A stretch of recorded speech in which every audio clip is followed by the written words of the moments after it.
ನಾವು ಇನ್ಯಾರ್ದಾದರೂ ಜಾಗಕ್ಕೆ ಹೋದರೆ ಅವರು ನಮ್ಮ ಜಾಗವನ್ನು ಅತಿಕ್ರಮಣ ಮಾಡ್ಕೊಳ್ತಾರೆ. ಹಾಗೆ ಪ್ರಾಣಿಗಳ ವಾಸಸ್ಥಳಗಳನ್ನು ನಾವು ಆಕ್ರಮಿಸಿಕೊಳ್ಳೋಕೆ ಶುರು ಮಾಡಿದ್ದೀವಿ. ಅವು ನಮ್ಮ ಜಾಗಗಳಿಗೆ ಬಂದು ಈಗ ವಾಸ ಮಾಡ್ತಾ ಇದ್ದಾವೆ. ಯಾಕೆ ಅಂತ ಅಂದರೆ ಅವು ಜಾಗಕ್ಕೆ ನಾವು ಹೋಗಿದ್ದೀವಲ್ವ. ಬೆಂಗಳೂರಿಗೆ ಈಗ ಚಿರತೆ ಬಂದಿದೆ. ಬೆಂಗಳೂರಿನ ಬ್ಯಾಡರಹಳ್ಳಿಯ ವ್ಯಾಪ್ತಿಯಲ್ಲಿ ಚಿರತೆ ಓಡಾಟವನ್ನು ನಡೆಸಿದೆ. BL ಲೇಔಟ್ನಲ್ಲಿ ಕಾಣಿಸಿಕೊಂಡಿರುವಂಥ ಚಿರತೆಯ ಚಲನವಲನ CCTVಯಲ್ಲಿ ಸೆರೆಯಾಗಿದೆ. ಅರಣ್ಯ ಇಲಾಖೆಯ ಸಿಬ್ಬಂದಿಯಿಂದ ಈಗ ಹುಡುಕಾಟವನ್ನು ನಡೆಸಿದ್ದಾರೆ. ಸಿಕ್ಬಿಡುತ್ತೆ ನಿಮಗೆ, ಏಕಾಏಕಿಯಾಗಿ ಹುಡುಕಬೇಕು ಅಷ್ಟೇ. ಬೆಂಗಳೂರಿಗೆ ಚಿರತೆ ಬಂತು. ಬೆಂಗಳೂರಿಗೆ ಚಿರತೆ ಬರೋದೇನು ಹೊಸದಲ್ಲ. ಕಾರಣ ಬೆಂಗಳೂರು ವ್ಯಾಪ್ತಿ ವಿಶಾಲವಾಗ್ತಾ ಹೋಗ್ತಾ ಇದೆ. ಅದರ ಜಾಗಗಳನ್ನೆಲ್ಲ ನಾವು ಒತ್ತುವರಿಯನ್ನು ಮಾಡ್ಕೊಳ್ತಾ ಇದ್ದೀವಿ. ಅವುಗಳ ಬೆಟ್ಟಗಳನ್ನೆಲ್ಲ ನಾವು ಕಲ್ಲಿಗೋಸ್ಕರ ಹೊಡೆದಾಕ್ತಾ ಇದ್ದೀವಿ. ಅವುಗಳಿಗೆ ಪ್ರೀತಿವಾಗಿರುವಂಥ ಆಹಾರ ನಾಯಿಗಳನ್ನು ನಾವು ಸಾಕ್ತಾ ಇದ್ದೀವಿ. ವಾಸನೆಗೆ ಹುಡ್ಕೊಂಡು ಬರ್ತವೆ. ಬೀದಿ ನಾಯಿಗಳ ಹಾವಳಿ ಜಾಸ್ತಿ ಆಗಿದೆ. ಚಿರತೆಗಳು ಅವುಗಳನ್ನು ಹುಡ್ಕೊಂಡು ಬರುತ್ತೆ. ಅಟ್ಲೀಸ್ಟ್ ಅವಾದರೂ ತೊಗೊಂಡೋಗ್ತಾವೆ ಬಿಡಿ. GB ಅವರು ಏನು ಮಾಡಲಿಲ್ಲ ಅಂದರೆ ಅಟ್ಲೀಸ್ಟ್ ಬೀದಿ ನಾಯಿಗಳನ್ನು ಚಿರತೆಗಳಾದರೂ ಬಂದು ತೊಗೊಂಡು ಹೋಗ್ತವೆ. ಅವು ಪಾಪ ನೆಮ್ಮದಿಯಾಗಿ ತಿಂದಾದರೂ ತಿಂತವೆ. ಅವುಗಳ ಆಹಾರ ಅಲ್ಲ, ಲೈಫ್ ಸೈಕಲ್. ಬೆಂಗಳೂರಿನ ಬ್ಯಾಡರಹಳ್ಳಿ ವ್ಯಾಪ್ತಿಯಲ್ಲಿ BL ಲೇಔಟ್ನಲ್ಲಿ ಕಾಣಿಸಿಕೊಂಡಿರುವುದು ಚಿರತೆ. ಆ ದೃಶ್ಯವನ್ನು ನೋಡ್ತಾ ಇದ್ದೀರಾ. ಬೆಳಗ್ಗೆ ಪಾರ್ಕ್ನಲ್ಲಿ ಈ ಚಿರತೆ ದರ್ಶನ ಕೊಟ್ಟಿರೋದು. ಬ್ಯಾಡರಹಳ್ಳಿಯ ಭಾರತ ನಗರದ ಪಾರ್ಕ್ಗೆ ಈ ಚಿರತೆ ಬಂದಿತ್ತು. ವಾಕಿಂಗಿಗೆ ಹೋದಂಥ ಜನ ಚಿರತೆ ನೋಡ್ಬಿಟ್ಟು ಕಕ್ಕಾಬಿಕ್ಕಿ ಆಗ್ಬಿಟ್ಟಿದ್ದಾರೆ. ಮೊದಲು ನಾಯಿ ಇರಬೇಕು ಅಂದ್ಕೊಂಡ್ರೇನೋ, ಆಮೇಲೆ ಗೊತ್ತಾಗಿದೆ ಚಿರತೆ ಅಂತ. ಚಿರತೆ ಕಂಡು ಎದ್ನೋ ಬಿದ್ನೋ ಅಂತ ಜನ ಓಡಿದ್ದಾರೆ. ಅರಣ್ಯ ಇಲಾಖೆ ಸಿಬ್ಬಂದಿ ಈಗ ಹುಡುಕಾಟವನ್ನು ನಡೆಸ್ತಾ ಇದ್ದಾರೆ. ಚಿರತೆಯನ್ನು ಹುಡುಕುವಂಥ ಕೆಲಸ ಅರಣ್ಯ ಇಲಾಖೆ ಸಿಬ್ಬಂದಿ ಮಾಡ್ತಾ ಇದ್ದಾರೆ. ಚಿರತೆ ಕಂಡು ಎದ್ನೋ ಬಿದ್ನೋ ಅಂತ ಅವುಗಳಿಗೆ ಗಾಬರಿ ಹುಟ್ಟಿಸಿದ್ರೆ ಅವು ನಿಮ್ಮ ಮೇಲೆ ಅಟ್ಯಾಕ್ ಮಾಡುತ್ತೆ. ಗಾಬರಿ ಬೆಳೆಸದೇ ಇದ್ದರೆ ಅಟ್ಯಾಕ್ ಮಾಡೋದು ಕಡಿಮೆ. ಎಲ್ಲ ಮನುಷ್ಯನ ಮೇಲೆ ಅಟ್ಯಾಕ್ ಮಾಡುವಂಥದ್ದು ರೇರು, ತುಂಬ ಅಪರೂಪ ಚಿರತೆಗಳು. ಅವುಗಳು ಇಷ್ಟ ಆಗುವಂಥ ಪ್ರಾಣಿ ನಾಯಿ.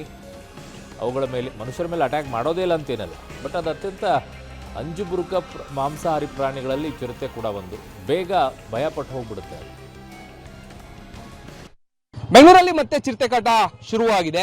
ಬ್ಯಾಡರಹಳ್ಳಿ ಪೊಲೀಸ್ ಠಾಣಾ ವ್ಯಾಪ್ತಿಯಲ್ಲಿ ಇವತ್ತು ಭರತ್ ನಗರ 2ನೇ ಹಂತದಲ್ಲಿ ಚಿರತೆ ಒಂದು ಪ್ರತ್ಯಕ್ಷ ಆಗಿರುವಂಥದ್ದು. ಬೆಳಗ್ಗೆ ವಾಕಿಂಗ್ ಹೋದಂಥವರಿಗೆ, ಆಚೆ ಬಂದಂಥವ್ರಿಗೆ ನೇರವಾಗಿ ಚಿರತೆ ಕಾಣಿಸ್ಕೊಂಡಿದೆ. ವಿಜುವಲ್ಸ್ ಅನ್ನ ಗಮನಿಸ್ತಾ ಇದ್ರಿ. ಇದೇ ಭಾಗದಲ್ಲಿ ಚಿರತೆ ಕಾಣಿಸ್ಕೊಂಡಿರುವಂಥದ್ದು.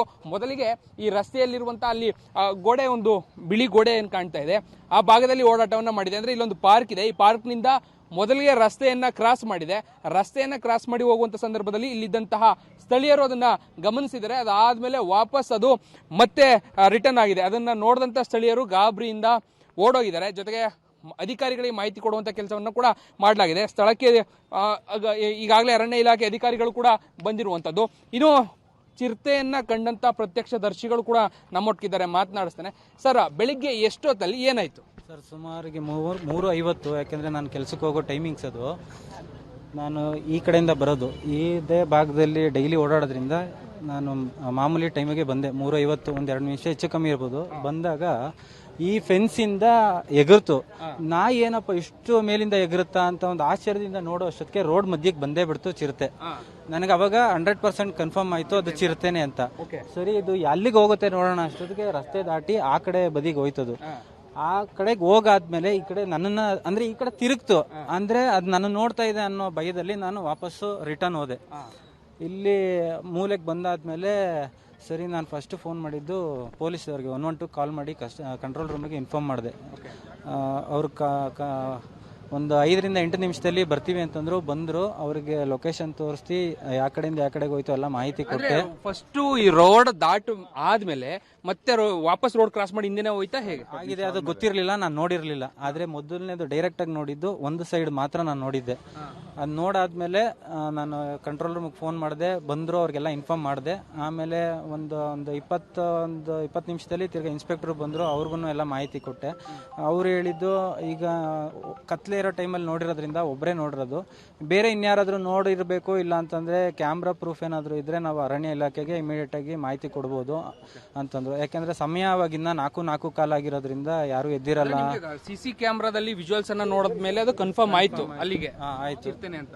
ನಾನು ಆಮೇಲೆ ಸುಮಾರು 6 ಗಂಟೆ ಅಷ್ಟೊತ್ತಿಗೆ, ಯಾಕೆಂದರೆ ಇನ್ನೂ ತಡ ಮಾಡಿದ್ರೆ ಅದು ಏನಾಗಿದೆ ಗೊತ್ತಿಲ್ಲ. ಯಾಕೆಂದರೆ ವಾಕಿಂಗ್ ಬರೋರು, ಹಾಲು ತರಕ್ಕೆ ಹೋಗೋರು ಅಥವಾ ಯಾರೋ ಓಡಾಟ ಜಾಸ್ತಿ ಆದಮೇಲೆ ಏನಾದರೂ ತೊಂದರೆ ಆಗ್ಬಿಡುತ್ತೆ ಅನ್ನೋ ದೃಷ್ಟಿಲಿ ನಮ್ಮ ಸ್ನೇಹಿತರು ಮಂಜು ಅವರು, ಪಾವನಿ ಚಾಟ್ಸ್ ಅವರು ಓನರು, ಅವ್ರ ಸಹಾಯದಿಂದ ಚಂದ್ರಣ್ಣ ಅವ್ರ ಮನೆಗೆ ಹೋಗ್ಬಿಟ್ಟು ಈಗ ಇದಾದ್ಮೇಲೆ ಇದೆಲ್ಲ ಆದ್ಮೇಲೆ ಅದು ಯಾವ ಕಡೆ ಹೋಗಿದೆ ಹೇಗೆ ಅನ್ನುವಂಥದ್ದು ಅಲ್ಲಿ ಹೋಗಿ ಕ್ಯಾಮ್ರಾ ಚೆಕ್ ಮಾಡಾದ್ಮೇಲೆ ಫಸ್ಟ್ ನಾವು ಚಿರತೆನ ಅಂತ 100% ಕನ್ಫರ್ಮ್ ಮಾಡ್ಕೊಂಡ್ವಿ. ಆಮೇಲೆ ಇನ್ನೂ ವಾಚ್ ಮಾಡಿದ್ವಿ, ಅದು ಯಾವ ಕಡೆ ಹೋಗಿರ್ಬೋದು ಅಥವಾ ಅಲ್ಲೇ ಇದೆಯಾ ನೋಡೋಣ ಅಂತ. 25 ನಿಮಿಷದ ಆದ್ಮೇಲೆ ರಿಟರ್ನ್ ವಾಪಸ್ ಈ ಕಡೆಗೇನೆ ಬಂತದು.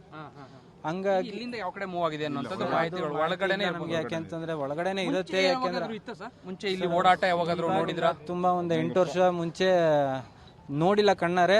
ಯಾಕೆಂದ್ರೆ ಆ ಭಾಗದಲ್ಲಿ ಕೇಳಿದೀವಿ ಇದೆ. ಯಾಕಂದ್ರೆ ಡೆವಲಪ್ ಆಗೋದಕ್ಕಿಂತ ಮುಂಚೆ ಹೌದೌದು. ಇಲ್ಲ ಸರ್, ಇವಾಗ ಕೇಳಿಲ್ಲ. ಇದು ಸ್ಥಳೀಯರು ಅಂದ್ರೆ ಅದನ್ನ ಸೊ ಇಲ್ಲಿ ಆಗಿರುವಂಥ ಪರಿಸ್ಥಿತಿ, ಚಿರತೆಯನ್ನು ನೋಡಿದ್ದಾರೆ, ಗಾಬರಿ ಆಗಿದೆ. ಯಾರಿಗಾದರೂ ಗಾಬರಿ ಆಗೇ ಆಗುತ್ತೆ, ಯಾರಿಗಾಗಲ್ಲ. ನನ್ನ ಸಹೋದ್ಯೋಗಿ ರಾಘು ಮರಿಸ್ವಾಮಿ ನನ್ನ ಸಂಪರ್ಕಕ್ಕೆ ಸಿಗ್ತಾ ಇದ್ದಾರೆ. ರಾಘು, ಈಗ ಚಿರತೆಯ ಹುಡುಕಾಟ ಹೇಗೆ ಸಾಗ್ತಾ ಇದೆ, ಯಾವ ಭಾಗದಿಂದ ಬಂದಿದೆ, ಯಾವ ಕಾಡು ಪ್ರದೇಶದಿಂದ ಬಂದಿದೆ ಅನ್ನುವಂಥದ್ದು ಏನಾದರೂ ಮಾಹಿತಿ ಸಿಗ್ತಾ ಇದೆಯಾ? ಏನು ಹೇಳ್ತಾ ಇದ್ದಾರೆ ಅರಣ್ಯ ಇಲಾಖೆಯವರು?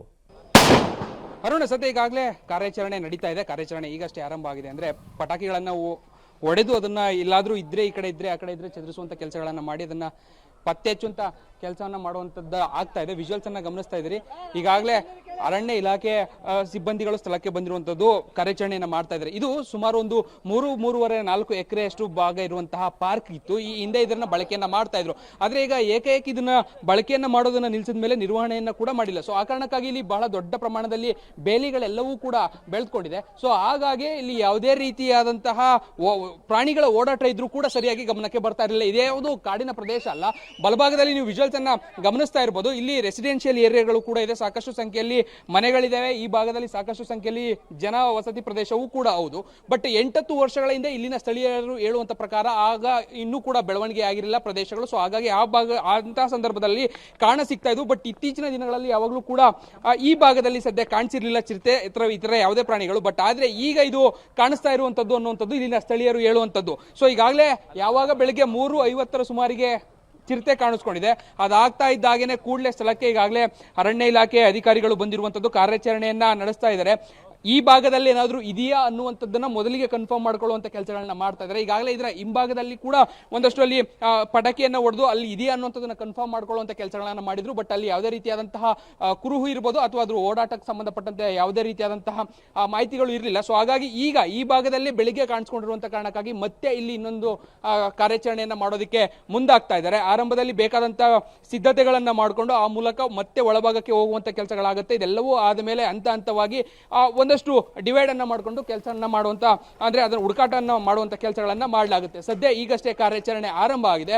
ಹಂತವಾಗಿ ಇದನ್ನ ಪರಿಶೀಲನೆಯನ್ನ ಮಾಡಿ ಮೊದಲಿಗೆ ಇಲ್ಲಿ ಚಿರತೆ ಇದೆಯಾ ಅನ್ನುವಂಥ ಕನ್ಫರ್ಮೇಷನ್ ಅನ್ನ ಮಾಡಿಕೊಂಡು ಅನಂತರದಲ್ಲಿ ಇದ್ರೆ ಅದನ್ನ ಹಿಡಿಯುವಂತ ನಿಟ್ಟಿನಲ್ಲಿ ಬೇಕಾದಂತಹ ಸಿದ್ಧತೆಗಳನ್ನ ಮಾಡ್ಕೊಳ್ತಾರೆ. ಅರುಣ್.